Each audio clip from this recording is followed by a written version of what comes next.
wise woman found herself hip-deep in the waters of the river. She stood with her eyes closed, her face turned to the sun that warmed her skin. Her hair was down, the ends trailing in the water, being gently tugged by the surface currents. She could feel the river itself reach out to her, wrap around her legs, curious who this creature was who had come into the water so unlike the people of today. The river touched Old Woman. Curious, its normal apathy towards people traded for curiosity. "Who are you?" River asked the old woman. The old woman paused, and while her name was just upon her lips, it had been too long, and was too foreign now. She smiled at the young river and let her hands rest on its surface. Opening her palms, she let the energy tell the river of things far more powerful and meaningful than a name. River was still for a moment. "I do not believe you," the river said. "The people I know now are like driftwood. They do not whisper to me. They do not respect me. They tried to control me. They poisoned me as they fled me over the plains where the sun scorches and the wind carry away my strength. Once, men respected me.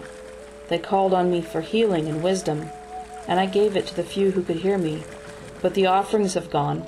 The chanting is silent. The feathers have fallen from the braids of the little ones I once so was pleased to know. You are not more.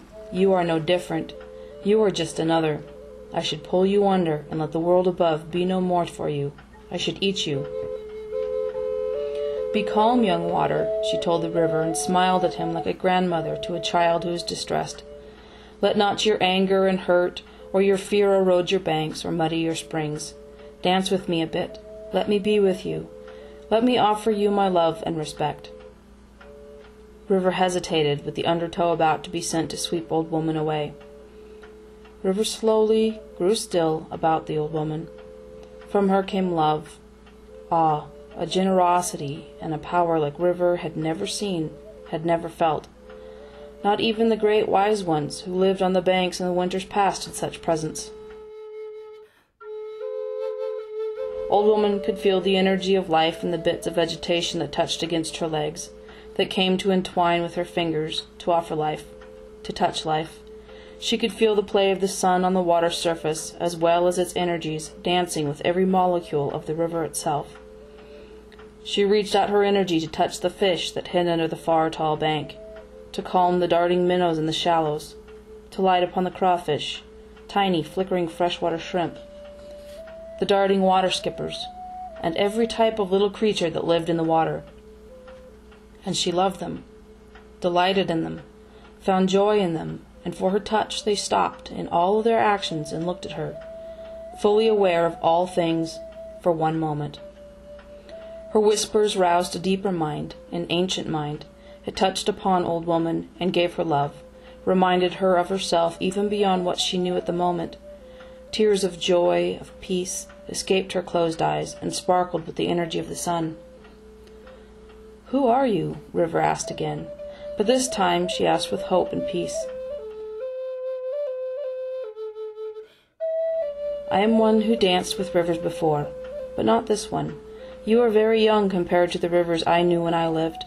I have been mother, grandmother, and mother again so many times all the children about me were of me.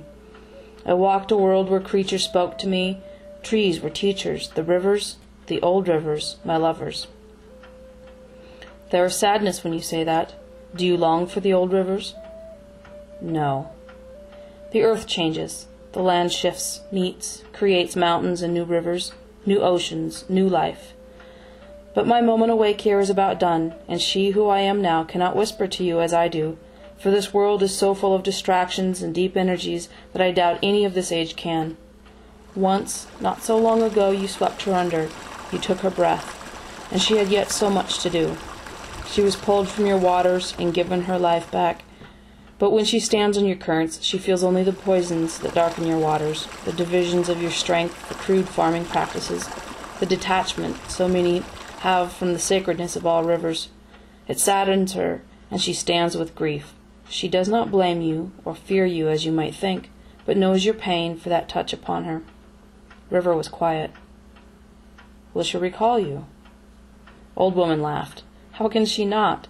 She is me, and I am her. Oh, yes. She will recall her past, and she will seek to touch upon it and feel healed from many past lives, should she be able to. But for now, one step at a time. An old woman faded into the sounds of the traffic over the bridge, the chatter of swimmers on the bank, cows complaining in a nearby field.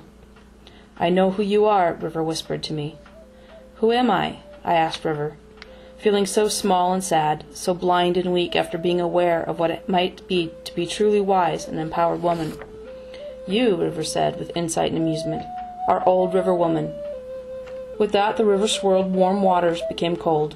Life-giving orbs became globs of slime moss. Fish vanished into the glare of the sun and into deep muddy waters. I turned, I walked back, sad to let go of the old woman and the river. "What took you so long?" I was asked. "I was listening to myself talk to the river," I said. He wouldn't understand. He had pulled me from the river once before, and he did so now as well.